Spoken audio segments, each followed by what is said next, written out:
pape a ouvert le 8 décembre au Vatican, 50 ans après la clôture du Concile Vatican II et jour de la fête de l'Immaculée Conception, l'année de la miséricorde. Lors de son homélie, le pape a rappelé que la plénitude de la grâce est en mesure de transformer le cœur et le rend capable d'accomplir un acte tellement grand qu'il change l'histoire de l'humanité. La fête de l'Immaculée Conception, a affirmé le pape, exprime la grandeur de l'amour de Dieu, un amour qui prévient, anticipe et qui sauve. Marie est le témoin privilégié de la promesse de Dieu, celle de la victoire sur nos péchés, de la lumière qui sauve malgré les tentations de vouloir projeter nos vies indépendamment de la volonté du Seigneur. Cette année sainte extraordinaire est un don de grâce. Ce sera une année pour grandir dans la conviction de la miséricorde. Franchir le seuil de la porte sainte, c'est franchir le pas de la découverte, de la profondeur, de la rencontre avec le Père. Nous devons faire passer la miséricorde avant le jugement. Et dans tous les cas, le jugement de Dieu sera toujours à la lumière de sa miséricorde.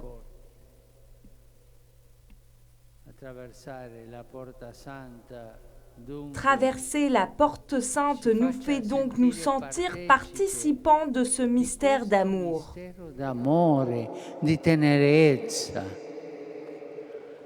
Abandonnons toute forme de peur et de crainte parce que cela ne sied pas à celui qui est aimé.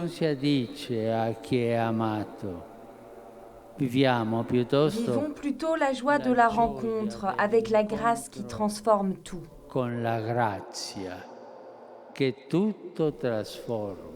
Rappelant le Concile Vatican II, le pape a évoqué la puissance de la rencontre de l'Église avec les hommes d'aujourd'hui, dans sa ville, dans sa maison et sur son lieu de travail. Partout où il y a une personne, l'Église est appelée à la rejoindre pour lui apporter la joie de l'Évangile. Il est ainsi nécessaire de se remettre dans l'état d'esprit de Vatican II, car franchir la porte sainte nous engage à faire nôtre la miséricorde du bon Samaritain.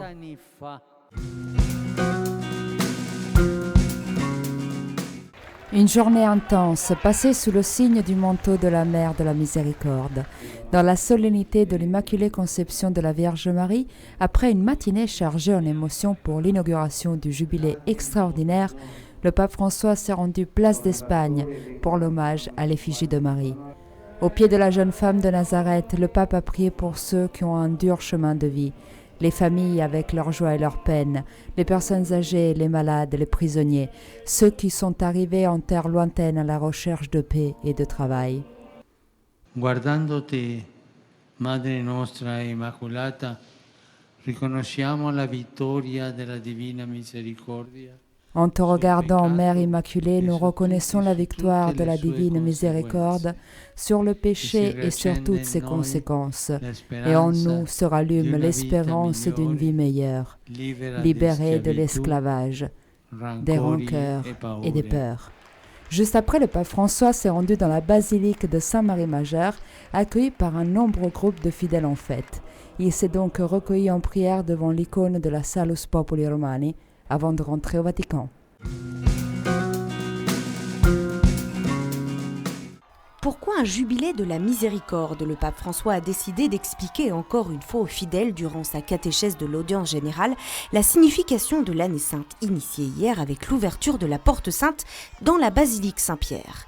Il a précisé qu'en ces temps de profonds changements, l'Église avait besoin de moments extraordinaires pour rendre visibles les signes de la présence et de la proximité de Dieu. Chacun d'entre nous contemplant la miséricorde divine qui dépasse toutes les limites humaines pourront devenir des témoins plus confiants et efficaces. Célébrer un jubilé de la miséricorde équivaut à mettre de nouveau au centre de notre vie Jésus-Christ, la miséricorde faite chair, et expérimenter dans notre vie la douceur du pardon de Dieu. Ce jubilé, en fait, est un moment privilégié pour que l'Église apprenne à choisir uniquement ce qui plaît le plus à Dieu. Et qu'est-ce qui plaît le plus à Dieu? Pardonner à ses enfants, être miséricordieux avec eux, afin qu'ils puissent, à leur tour, pardonner à leurs frères. Brillant comme des torches de la miséricorde de Dieu dans le monde.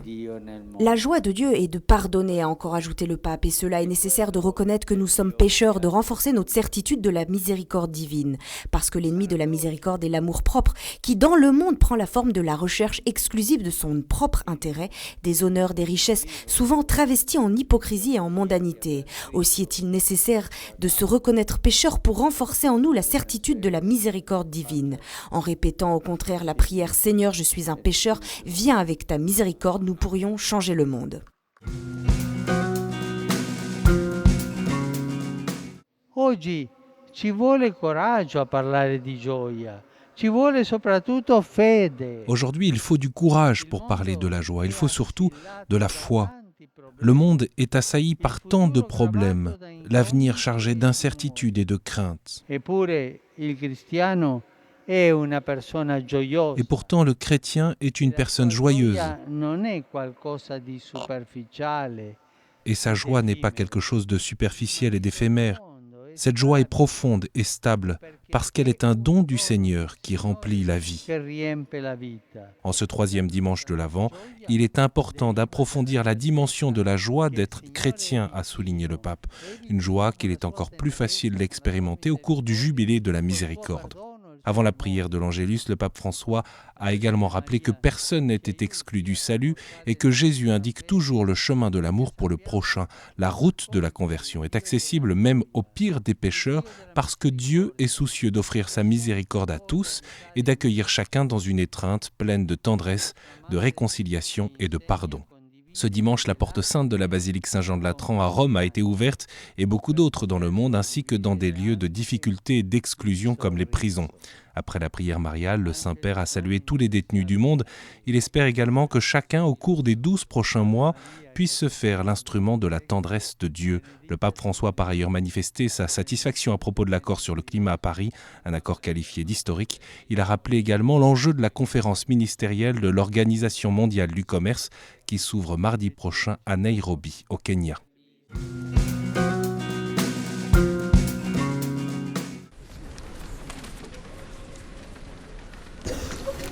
La joie de franchir la porte de la miséricorde s'accompagne d'un engagement à accueillir et témoigner d'un amour qui va au-delà de la justice, un amour qui ne connaît pas de limites.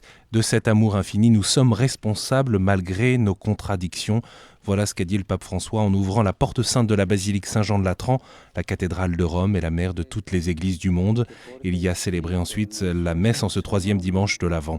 Le Saint-Père a invité à vivre ce jubilé de la miséricorde avec joie parce qu'il ouvre le temps du grand pardon. Franchir le seuil de la porte sainte à Rome, comme dans tant d'autres lieux dans le monde, signifie s'immerger dans l'amour infini du Père Céleste qui transforme et renouvelle la vie. Dans un contexte de grands abus et de violences, dû surtout aux œuvres d'hommes de pouvoir, Dieu fait savoir que lui-même régnera sur son peuple, qu'il ne le laissera jamais à la merci de l'arrogance de ses dirigeants et le libérera de ses angoisses.